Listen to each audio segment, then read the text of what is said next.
Welcome to Downshift. My name is Matt, and this is kind of the hottest thing that got rolled out in kind of the strangest way ever. This is the Chevy Blazer EV, and I remember doing a piece on it when it was originally teased about a year ago, and it got huge hype. But here we are a year later, and I'm standing in a parking lot with it as it's seemingly snuck onto dealership lots. Which begs the question, why didn't they tell everyone this thing is here? But thanks to our friends at Broadhead Chevrolet in Wisconsin, we're going to be able to show you exactly how this thing stacks up against its segment rivals with the best and the rest, starting with the rest. Let's get into it. First thing we're going to talk about is power, and this is something I was actually kind of surprised to see from Chevy, and something wearing the RS letters, but it is actually on the low end of the power spectrum in the segment here. The Blazer EV, even with dual motors, only makes about 288 horsepower. The Ioniq 5 and EV6 make 320, the ID4 squeaks in just about 330, and then there's the Mach California Route 1 that makes 346, and then from there there's the Model Y, which is approaching 400, and the Polestar 2, which is of course the most powerful at over 400 by a pretty decent margin. And then on the other end of the spectrum, there's the Toyota BZ4X, which makes like 214 horsepower. Now, with that said, in the spring, we'll get the Blazer EV SS, which will bump power up over 550 horsepower to 557 and 650-ish pound-feet of torque. And 0 to 60 will drop from about 6.5 to 7 seconds to under 4, but it's still not going to be beating the Model Y Performance or the Ioniq 5N. And then there's things like the Kia EV6 GT and the Mach GT, so this thing isn't out of the woods yet. And then we're going to talk about price, and it's a little bit of a hard pill to swallow. To get into a Blazer EV, it's about $45,000, which isn't bad, it's pretty competitive, but if you want dual motors and all-wheel drive for things like, I don't know, snow that we get here in Wisconsin from time to time, you're going to have to go up to past the $50,000 mark, which does start to make it a little bit expensive. For instance, on the low end, you have the Toyota BZ4X that's getting dual motors for $45,400. You've got the VW ID4 for $47,800, the Model Y for $49,000, the Ioniq 5 starts at about $49,200 for all-wheel drive. The Kia EV6, interestingly, is more expensive than the Ioniq 5 at almost $50,000 for dual motors. And then there's the Ford Mach-E, which we'll compare to the big battery, which is more competitive in terms of range, and that's again $50,000. And then the Polestar 2 is going to be the only one that's a little bit more expensive than this thing with dual motors, and that's $54,300. And as tested, this thing just peaks over the $60,000 mark, but there's some pretty cool stuff in here to maybe justify that price, which we'll show you a little bit later. And then we have to touch on towing, just being thorough. The reality is no one's probably towing with this thing, but you can if you really want to. You can tow up to 1,500 pounds on this thing. It's not terrible, but once you start to compare it to the rest of the field, you get the Ioniq 5 with dual motors, that's about 2,300 pounds, so another like 800 pounds more. But then the big daddy, interestingly, is the Tesla Model Y, which will tow up to 3,500 pounds. And I don't know how far it's going to do that, but I guess it will. So I think this is probably what Chevy's aiming for in terms of a balance between having some range and having some towing muscle. So 1,500 pounds, it's not amazing, but it's not terrible. But let's talk about all the great things going on with the Blazer EV. And the first thing is range. We're going to compare this thing in dual motor all-wheel drive specs because here in Wisconsin it does snow and this is relevant. The Blazer EV in dual motor all-wheel drive, in RS trim at least, does 275 miles on a charge. The Ioniq 5 does about 260, so that's less. The Mach-E will do up to 312, but that's the California Route 1, that's the big battery. And then there's things like the ID4, which is 255, that's less. The Kia EV6 is pretty close at 282. That's if you don't go for the GT line, the cool sporty looking one, then you're going to get less, which will be even less than you get here on the Blazer EV. But then there's the Polestar 2, 276, which is again like 1, so it's basically the same. And then there's the Model Y, which will do like 330 miles. So the Chevy here is bringing more range than the Toyota, the VW, and the Hyundai, and probably the Kia, depending on what you're going to get. And it's competitive with just about everything else, so not bad. And then in terms of trunk space, by the numbers it kind of shakes out to be a little bit middle of the road, but I have it here on the positive side of the video because by no means and by no definition could you define this thing as impractical. It's still a nice big trunk. But if you need to look at the numbers, the Blazer EV packs 30.5 cubic feet of space with the rear seats up, as opposed to something like the Hyundai Ioniq 5, which is about 27.2 with the seats up, so that's quite a bit less. And the Polestar 2 and the EV6 are also carrying less trunk space. And there's no releases to drop the rear seats from the trunk here, but you can drop the rear seats and they fold pretty flat, and then you have a very cavernous cargo area, so definitely totally practical. And then we're going to talk about charging and specifically charging time. And it's actually pretty good here on the Blazer EV. This is built on the Ultium platform, which I'm sure you're probably all tired of hearing about. And what does that even mean? Basically, what it translates to here is that it charges pretty quick. The Blazer EV here will put on 78 miles of range in 10 minutes, given you can find a charger that will do that. It should be noted that the Ioniq 5 and EV6 will still charge a little bit faster, but it's still a solid effort from GM here. But the reality is that's really kind of only relevant when you're charging outside of the home. If you own one of these things, you probably do have access to a charger at your house, and you're probably going to do over 90% of your charging at home, which means you probably need a wall box, and you should probably get an Emporia like the one that I have. I can even save you 5% down in the description below if you use my link. But then in terms of the technology that you get here, the field has kind of leveled out more or less, with most cars getting similar stuff. But here on the Blazer EV, you do get awesome features. You've got the massive screens, and they're standard here, which is awesome. You've got wireless Apple CarPlay and Android Auto, unlike the Ioniq 5.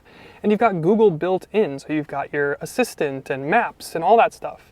You've got great 360 cameras, and the graphics just look great. There isn't anything super crazy going on here that you don't get in the rest of the Chevrolet family, but that means it's still really nice. And then I want to talk about the drive as a whole. Now, like I said, there's no start-stop button here. You just sit down, press the brake, shift into drive, and then you're off. You do have the regen paddle thing, which I think is an interesting way of kind of implementing regen. I'm not a fan of one-pedal driving. I just never have really been into it, regardless of who's making it. And then I do really like the Hyundai system where you get the paddles on either side. You get like 4 or 5 different levels of regen, but this is nice because I can be in free coast where I kind of like to be, and then if I am coming up to a stop, I can just kind of hold the paddle here, and that'll implement regen. So I'll be recouping energy without having to dial in extra levels of regen or whatever. So I do like that. You do have different drive modes, and they have a little bit different sound in terms of like a normal sound and a sport, and you can turn the sounds off. In sport mode, it's relatively quick. It's not snap your neck quick, but it's quick enough. Like we said, 0 to 60 in about 6.5 to 7 seconds. It's not the horsepower leader, but it is quick enough to feel athletic and aggressive. And then down into normal mode, it's nice and easy. It's a very similar experience behind the wheel to most of the other EVs, which is to say it's very smooth, it's very quiet, it's very easy to drive, and it's good. Really kind of the only thing I don't love about being behind the wheel here is in one of the digital gauge cluster views, you have your speed on the left, and then you have your active kilowatt output on the right. So right now I'm doing 48 miles an hour, and that's using 27 kilowatts, which could be confusing if you're just looking at it from a glance to see, okay, I'm doing 22 miles an hour, but then there's 50 on the other side, so just something to be aware of. And then the rear seats here, they're massive, some of the best in the segment. I have miles of legroom, I've got plenty of headroom, and this one doesn't have it, but you can get a totally glass ceiling to bring in more light. You've got chargers, storage, cup holders, and ambient light back here. Not to mention 3-level heated seats. Now that's luxury in the back seat. And then in terms of looks, now we're talking about a segment that's filled with lima bean shaped cars like the Tesla Model Y. So this thing looks brilliant. You've got very squat and wide aggressive stance here with the full width LED headlights with the bow tie center LED. And they do a little dance when you turn the car on and off and unlock and lock it. Around the side you have huge 20-inch wheels for your RS model here, and usually big wheels means less range, but it doesn't seem to take a huge hit here. It looks very long from the profile. Your charging doors on your driver front fender side, which opens and closes pretty slow, but maybe that adds some dramatic flair. And then around the rear, it's a very squared off design with the tiniest rear wiper you've ever seen, but at least it has it, unlike the Ioniq 5. And then it's got the blue E in Blazer to signify that this is the EV, which seems to be consistent in all the new Chevy EVs. But that makes me wonder, what are they going to do when they have an EV Trax? But either way, the styling here on the Blazer, spectacular. And then you have some great luxury features in here. I mean, stuff that you're also getting in Germans, BMWs, Audis, Mercedes. You get it here too. Specifically things like heated and cooled front seats. You got a heated steering wheel option, you can get heated rear seats like we have here, you can option a big pano roof, and your headrests, well, they're embossed with RS for your trim here, and they're wrapped in Alcantara to make it feel more sporty. And there's just something about a nice, clean, well-designed interior with a huge screen that makes it feel really upmarket. And then you have real useful life features like vehicle to home, or I think what Hyundai calls it vehicle to load, but basically you can use your Blazer EV as a generator, as a power bank. I haven't specifically tried it myself, but I did see it was confirmed in August, and this is a really nice and useful feature. The story that I always tell is like 2 summers ago, I lost power at my house for 4 days, and my sump pump was millimeters from overflowing, so if we'd gotten any more rain, I would have been in big trouble. So having this, I could run power to my sump pump, get the water out of my basement, and I would have had no problems at all. This is an underrated feature. And then there's things like safety. And this has the potential to be really good because what Chevy is saying is that you have the ability to option Super Cruise on any of your trims of Blazer EV. And there's a rumor that Super Cruise is going to come standard on the Blazer SS. We don't have it here, but we'll see when it comes out. But I think with that, we're going to grab the key and go for a drive. Blazer EV RS in sport mode. Here we go. It's not the neck snap, but we are doing 237 miles an hour.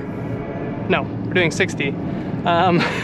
This is a bit of a confusing screen because you have active kilowatt reading right here. Now, of course, you have the digital instrument cluster as standard, so you can change that to whatever it is you want to see.